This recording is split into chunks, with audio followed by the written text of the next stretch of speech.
Lectura del Santo Evangelio según San Juan. En aquel tiempo, la gran multitud de gente que había venido a la fiesta, al oír que Jesús venía a Jerusalén, tomaron ramos con palmeras y salieron a su encuentro gritando: «Hosana, bendito el que viene en el nombre del Señor, el Rey de Israel». Encontró Jesús un polino, montó sobre él, como está escrito: «No temas, hija de Sión, he aquí que viene tu rey, sentado sobre un polino de asna». Estas cosas no las comprendieron sus discípulos al principio, pero cuando Jesús fue glorificado, entonces se acordaron de que estaba escrito acerca de él. Así lo había hecho para él. Palabra del Señor. Gloria a ti, Señor Jesús. Lectura del libro de Isaías. Mi Señor me ha dado una lengua de iniciado para saber decir al abatido una palabra de aliento. Cada mañana me espabila el oído para que escuche como los iniciados. El Señor me abrió el oído y yo no resistí ni me eché atrás.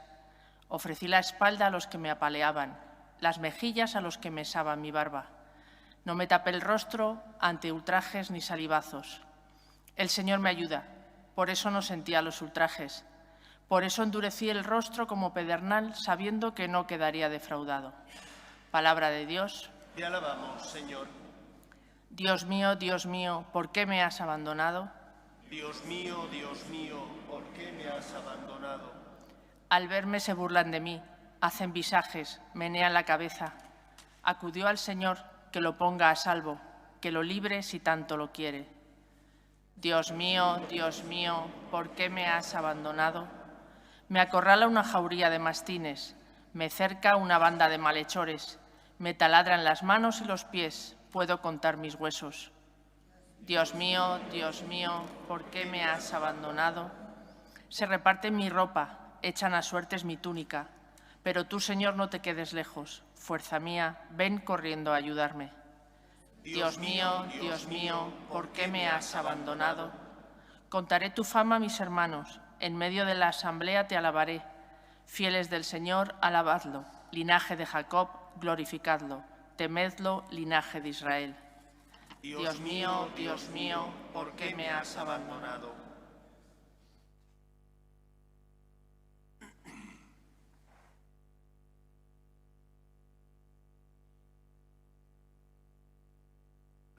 Lectura de la carta del apóstol San Pablo a los Filipenses. Cristo, a pesar de su condición divina, no hizo alarde de su categoría de Dios. Al contrario, se despojó de su rango y tomó la condición de esclavo, pasando por uno de tantos. Y así, actuando como un hombre cualquiera, se rebajó hasta someterse incluso a la muerte, y una muerte de cruz.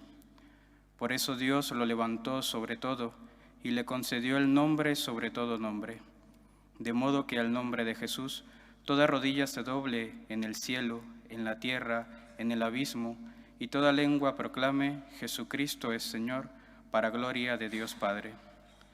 Palabra de Dios. Te alabamos, Señor.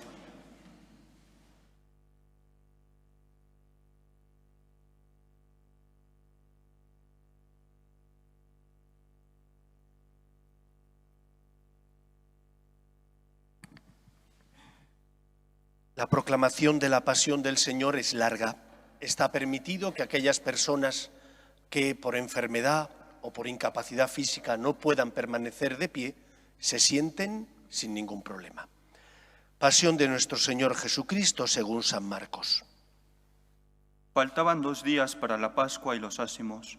Los sumos sacerdotes y los escribas pretendían prender a Jesús a traición y darle muerte, pero decían: no durante las fiestas, podría amotinarse el pueblo. Estando Jesús en Betania, en casa de Simón, el leproso, sentado a la mesa, llegó una mujer con un frasco de perfume muy caro, de nardo puro, quebró el frasco y lo derramó en la cabeza de Jesús. Algunos comentaban indignados: ¿a qué viene este derroche de perfume? Se podía haber vendido por más de 300 denarios para dárselo a los pobres. Y regañaban a la mujer, pero Jesús les replicó: Dejadla. ¿Por qué la molestáis? Lo que ha hecho conmigo está bien, porque a los pobres los tenéis siempre con vosotros y podéis socorrerlos cuando queráis, pero a mí no me tenéis siempre. Ella ha hecho lo que podía, se ha adelantado a embalsamar mi cuerpo para la sepultura. Os aseguro que en cualquier parte del mundo donde se proclame el Evangelio, se recordará también lo que ha hecho ésta. Judas Iscariote, uno de los 12, se presentó a los sumos sacerdotes para entregarles a Jesús. Al oírlo, se alegraron y le prometieron dinero. Él andaba buscando ocasión propicia para entregarlo. El primer día de los ácimos, cuando se sacrificaba el Cordero Pascual, le dijeron a Jesús sus discípulos: ¿Dónde quieres que vayamos a prepararte la cena de Pascua? Él envió a 2 discípulos diciéndoles: Id a la ciudad, encontraréis un hombre que lleva un cántaro de agua, seguidlo, y en la casa en que entre, decidle al dueño: el maestro pregunta, ¿dónde está la habitación en que voy a comer la Pascua con mis discípulos? Os enseñará una sala grande en el piso de arriba, arreglada con divanes. Preparadnos allí la cena. Los discípulos se marcharon, llegaron a la ciudad, encontraron lo que les había dicho y prepararon la cena de Pascua. Al atardecer fue él con los 12. Estando a la mesa, comiendo, dijo Jesús: Os aseguro que uno de vosotros me va a entregar, uno que está conmigo comiendo. Ellos, consternados, empezaron a preguntarle uno tras otro. ¿Seré yo? Respondió: Uno de los 12, el que está mojando en la misma fuente que yo. El Hijo del Hombre se va, como está escrito de él, pero ay del que va a entregar al Hijo del Hombre, más le valdría no haber nacido. Mientras comían, Jesús tomó un pan, pronunció la bendición, lo partió y se lo dio diciendo: Tomad, esto es mi cuerpo. Cogiendo una copa, pronunció la acción de gracias, se la dio y todos bebieron. Y les dijo: Esta es mi sangre, sangre de la alianza derramada por todos. Os aseguro que no volveré a beber del fruto de la vid hasta el día que beba el vino nuevo en el reino de Dios. Después de cantar el salmo, salieron para el monte de los olivos. Jesús les dijo: Todos vais a caer como está escrito, heriré al pastor y se dispersarán las ovejas. Pero cuando resucite, iré antes que vosotros a Galilea. Pedro replicó: Aunque todos caigan, yo no. Jesús le contestó, Te lo aseguro, pero él insistía: aunque ten- Aunque tenga que morir contigo, no te negaré. Y los demás decían lo mismo.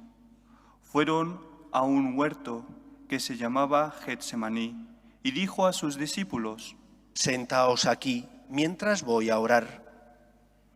Se llevó a Pedro, a Santiago y a Juan, empezó a sentir terror y angustia y les dijo: Me muero de tristeza, quedaos aquí velando.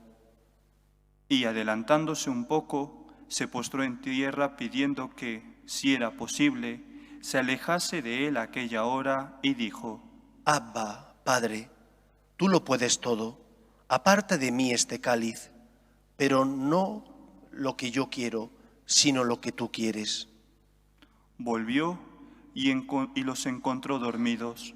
Dijo a Pedro: Simón, ¿duermes? ¿No has podido velar ni una hora? Velad y orad, para no caer en la tentación. El espíritu es decidido, pero la carne es débil. De nuevo se apartó y oraba repitiendo las mismas palabras. Volvió y los encontró otra vez dormidos, porque tenían los ojos cargados y no sabían qué contestarle. Volvió por tercera vez y les dijo: Ya podéis dormir y descansar. Basta, ha llegado la hora. Mirad que el Hijo del Hombre va a ser entregado en manos de los pecadores. Levantaos, vamos, ya está cerca el que me entrega. Todavía estaba hablando cuando se presentó Judas, uno de los 12, y con él gente con espadas y palos, mandada por los sumos sacerdotes, los escribas y los ancianos.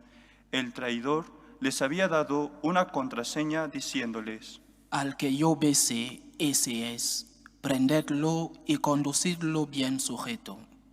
Y cuando llegó, se acercó y le dijo: Maestro. Y lo besó. Ellos le echaron mano y lo prendieron.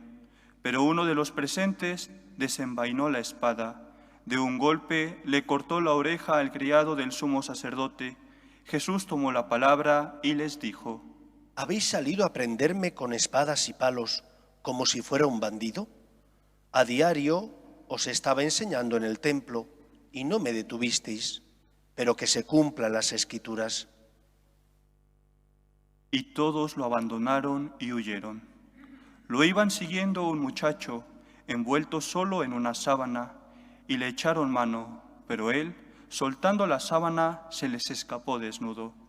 Condujeron a Jesús a casa del sumo sacerdote, y se reunieron todos los sumos sacerdotes y los ancianos y los escribas.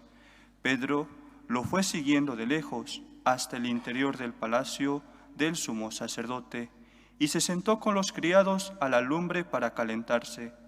Los sumos sacerdotes y el Sanedrín en pleno buscaban un testimonio contra Jesús para condenarlo a muerte, y no lo encontraban, pues, aunque muchos daban falso testimonio contra él, los testimonios no concordaban, y algunos, poniéndose en pie, daban testimonio contra él diciendo: Nosotros le hemos oído decir: yo destruiré este templo edificado por hombres, y en 3 días construiré otro no edificado por hombres.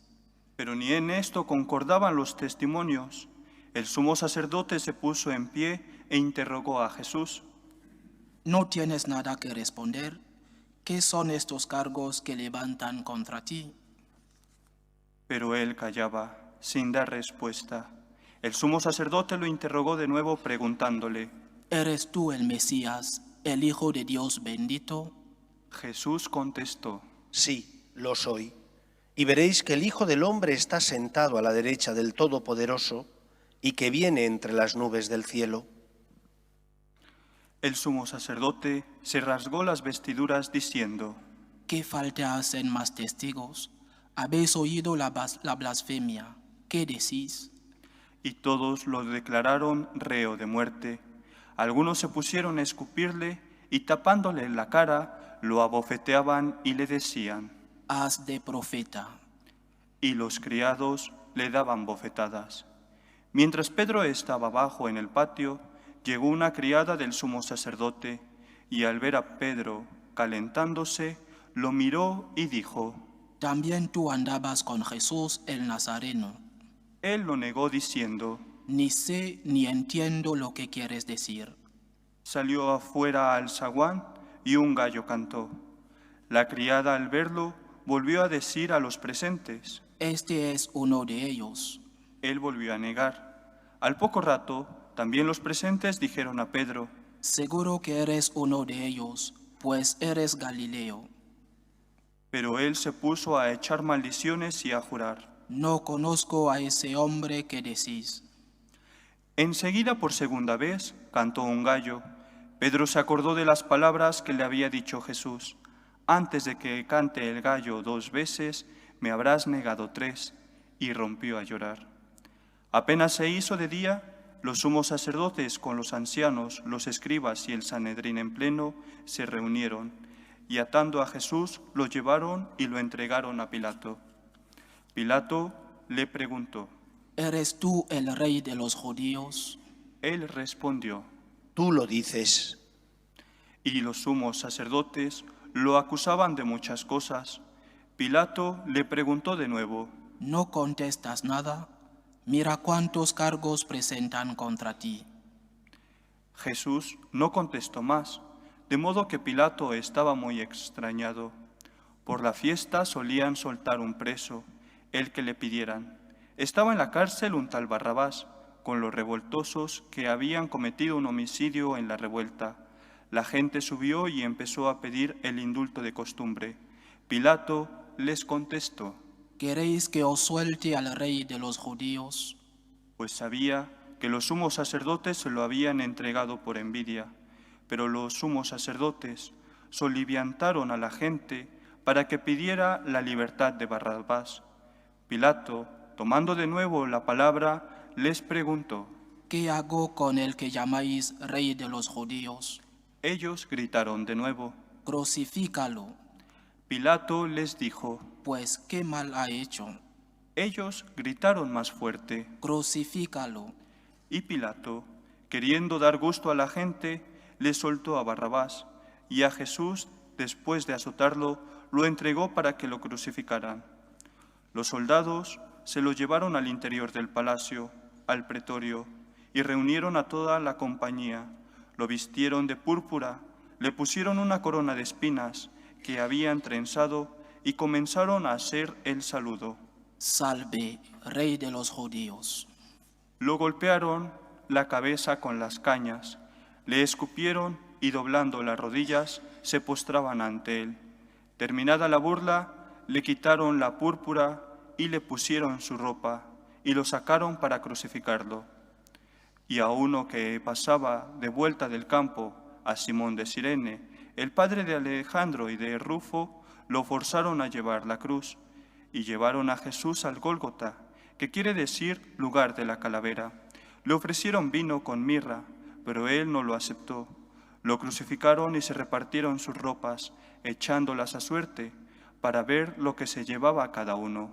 Era media mañana cuando el crucificado, en el letrero de la acusación estaba escrito: el rey de los judíos. Crucificaron con él a dos bandidos, uno a su derecha y otro a su izquierda. Los que pasaban lo injuriaban, meneando la cabeza y diciendo: Anda, tú que destruías el templo y lo reconstruías en 3 días, sálvate a ti mismo bajando de la cruz. Los sumos sacerdotes con los escribas se burlaban también de él, diciendo: A otros ha salvado, y a sí mismo no se puede salvar. Que el Mesías, el Rey de Israel, baje ahora de la cruz para que lo veamos y creamos. También los que estaban crucificados con él lo insultaban. Al llegar el mediodía, toda la región quedó en tinieblas hasta la media tarde. Y, a la media tarde, Jesús clamó con voz potente: Eloí, Eloí, lama sabactani. ¿Qué significa? Dios mío, ¿por qué me has abandonado? Algunos de los presentes al oírlo decían: Mira, está llamando a Elías. Y uno de ellos echó a correr, y empapando una esponja con vinagre, la sujetó a una caña y le daba de beber, diciendo: Dejad, a ver si viene Elías a bajarlo. Y Jesús, dando un fuerte grito, expiró. Como señal de respeto nos arrodillamos.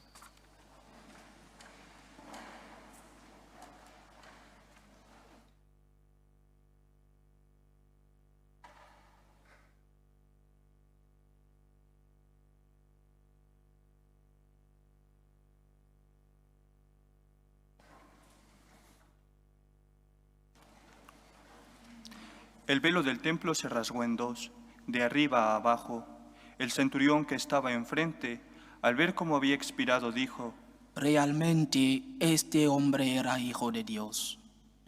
Había también unas mujeres que miraban desde lejos, entre ellas María Magdalena, María, la madre de Santiago el menor y de José, y Salomé, que, cuando él estaba en Galilea, lo seguían para atenderlo, y otras muchas que habían subido con él a Jerusalén. Al anochecer, como era el día de la preparación, víspera del sábado, vino José de Arimatea, noble senador que también aguardaba el reino de Dios. Armándose de valor, se presentó ante Pilato y pidió el cuerpo de Jesús. Pilato se extrañó de que hubiera muerto ya, y llamando al centurión le preguntó si hacía mucho tiempo que había muerto. Informado por el centurión, concedió el cadáver a José. Este compró una sábana y bajando a Jesús lo envolvió en la sábana y lo puso en el sepulcro excavado en una roca y rodó una piedra a la entrada del sepulcro. María Magdalena y María, la de José, observaban dónde lo ponían. Palabra del Señor. Gloria a ti, Señor.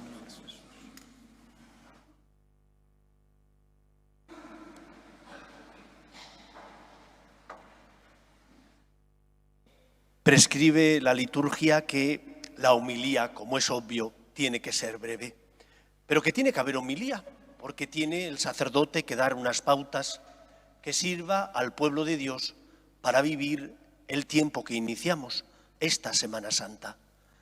Lo primero de todo es recordaros aquel pasaje del Evangelio en el que Jesús pregunta a sus discípulos: ¿quién dice la gente que soy yo? Y después les pregunta a ellos: ¿y vosotros quién decís que soy? En función de quien sea Cristo para nosotros, así habremos escuchado esta larga pasión. En función de quien sea Cristo, así nos comportaremos durante esta Semana Santa, tanto en los actos litúrgicos como en las procesiones que vamos a ir a ver. Puedes ver el acontecimiento de la pasión y muerte de Cristo como un mero espectador. Cuando uno va a un espectáculo, va como mucho a divertirse y nada más. Pero un cristiano no puede ver con esos ojos la pasión y muerte de Cristo. Un espectador no pone el corazón en lo que está viendo. Si le gusta, aplaudirá. Si no le gusta, pues a lo mejor calla o silba. Pero con Cristo, un cristiano que pone el corazón debe sufrir con Él, porque Él sufrió por nosotros. ¿Qué sientes al escuchar la pasión? ¿Se mueven tus entrañas? ¿Se conmueve tu corazón cuando ves a Cristo atado a la columna o camino hacia el Gólgota o recibiendo las bofetadas de los sirvientes del sumo sacerdote? ¿O por el contrario lo vives desde lejos, como si ese acontecimiento que ocurrió hace más de 2000 años a ti no te afectara? Si fuera uno de los tuyos, de tus hijos, de tus padres, de tus familiares o amigos, ¿no lo vivirías poniendo el corazón? ¿No sufrirías por él y por Cristo no? Un cristiano, uno que dice que el Señor es el que ocupa el primer lugar en su corazón, no puede oír estas palabras, no puede vivir la Semana Santa fríamente, como si no fuera el tiempo de gracia mayor que el cristiano puede vivir, puesto que en él conmemoramos la pasión, muerte y resurrección de nuestro Salvador. Lo tenemos que vivir poniendo el corazón, lo tenemos que vivir mirando a Jesús y sintiendo hacia Él esa compasión humana que debe nacer en el corazón de cualquier persona que mire a los ojos al que sufre. Cristo sufre por ti, Cristo sufre para salvarte, por ti subió a la cruz. Por lo tanto, lo primero, Semana Santa para un cristiano no es tiempo solo de descanso. No podemos vivirla como paganos, puesto que creemos en Dios y Él subió a la cruz por nosotros para redimirnos y salvarnos. En segundo lugar, conviene recordar, y a pesar de que la lectura íntegra de la Pasión es larga, conviene recordarlo, porque Cristo subió a la cruz para salvarnos del pecado, y eso no es un mito, no es una historia que se repite de generación en generación, pero que fue falsa. Al contrario, esa historia ocurrió de verdad, y el Señor subió a la cruz solo por una causa: tu salvación concreta. Tú que tienes nombres y apellidos, tu salvación concreta. Por ti el Señor subió a la cruz. Y alguno dirá, hace 2000 años, ¿cómo el Señor iba a subir por mí? Sí. El Señor te hizo venir a este mundo porque te ama.